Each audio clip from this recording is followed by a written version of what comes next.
Hello! Hi everyone! Ayan, pasensya na. Naka-gloves tayo dahil kagagaling ko lang sa trabaho at ang dami kong pinansya na mga damit, kung ano-ano pang bedsheet or whatever, lahat. So, hindi mo na ako gamit ng tubig na nakadirect sa kamay ko. So, para makaiwas manhid, using muna ako gloves. So, ngayon, nag-ano ako na, sabi ko parang ako kumain ng spaghetti. So, nagpagkasunduan namin ni Dylan na dumaan sa grocery. At kasama naman namin ng papa niya. So, namili kami ng ingredients ng spaghetti. Ayan. Ano tayo ng spaghetti, guys.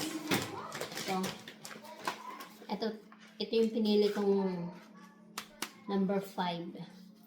Ayan. Ito lang ang pasta. Sa kagandahan ng pasta, kahit pag hindi mo mauubos lutuin, pwede mo uli i-keep na para hindi naalikamutang. So, meron ako yung condensed milk. Then, yung tomato sauce. Wala akong spaghetti sauce. So, ang ginawa ko yung original na tomato sauce na nabibili sa grocery. Meron tayong ketchup. Mag-add tayo ng tomato sauce na konti. Beef. Yan. And then, brown pepper, onion, at saka garlic. At saka, mozzarella cheese. So, magluluto tayo ngayon ng sauce muna ang lulutuin natin.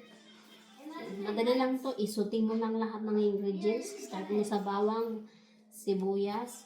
Ito, dapat ito magluto. Bago ka maglagay ng sauce. So, the rest na yung iba mamaya.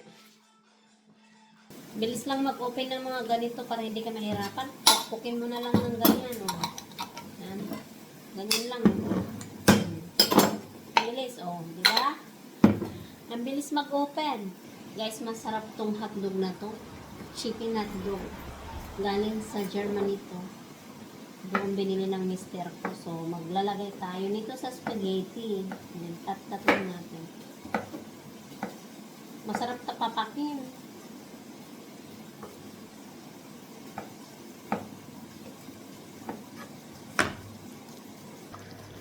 Ayan, luto na yung ating spaghetti sauce.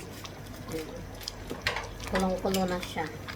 Yan ang kailangan ipakulo ng pakulo para hindi masira. Tapos doon sa kabila, magbubold tayo ng pasta. See you. Nag-boil din ako ng 6 na itlog para gagalawa kaming 3. So guys, sa amin dito, para hindi dumikit ang laman sa shell ng itlog, pag kumulo na siya, lagyan nyo ng asin. Para pag nagbalat kayo, kahit inandaan pa ang babalatan nyo, hindi kayo mahirapan magbalat. So, nakuha ko yan sa asawa ko kasi yan ang trabaho nila. Everyday nagbabalat ng itlog sa restaurant. Kumukulo na rin yung ating tubig ng pasta. Maglagay tayo ng mantika. At saka asin. Para yung ating pasta hindi magdikit-dikit mamaya.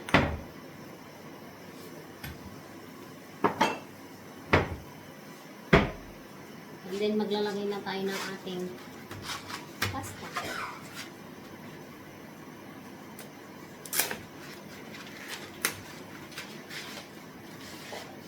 Malalaki ito kasi number 5. So, bawat ganito, kalahating kilo na. 500 grams. Yeah.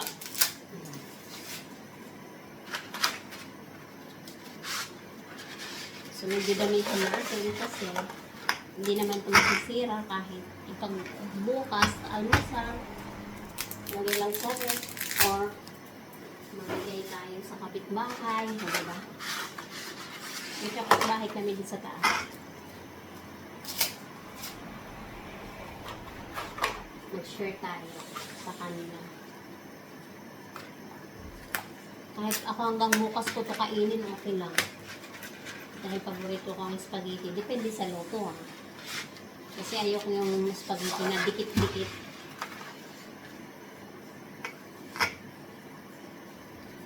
Sa kalatana. Ayaw ko yun.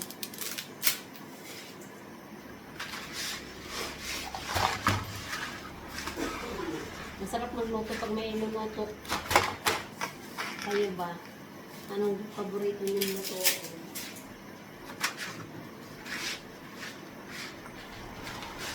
Busin ko na nga 1 kilo.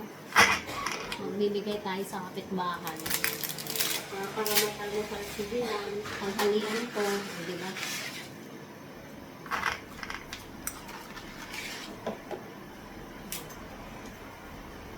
Anyway guys. So,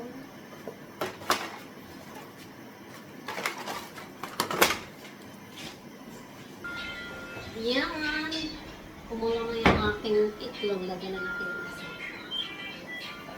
Ganun na. Para pag nagbalat tayo mamaya, malinis yung itlog. Walang, ano yung tawag mo? Uka-uka. Haluin natin yung ating pasta para hindi sila magdikit-dikit.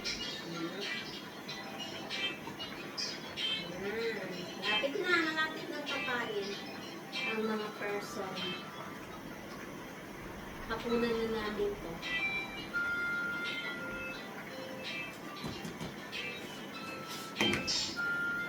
Guys, luto na yung ating spaghetti pasta. So, magre-refill tayo dito para tayo ay mabigal.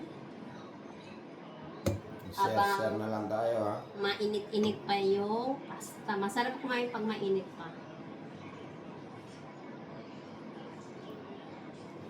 Ayan.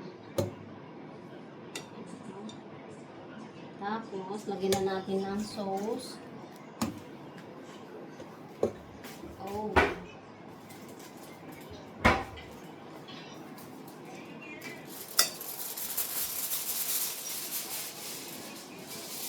Ayan. Give me a paper towel pa.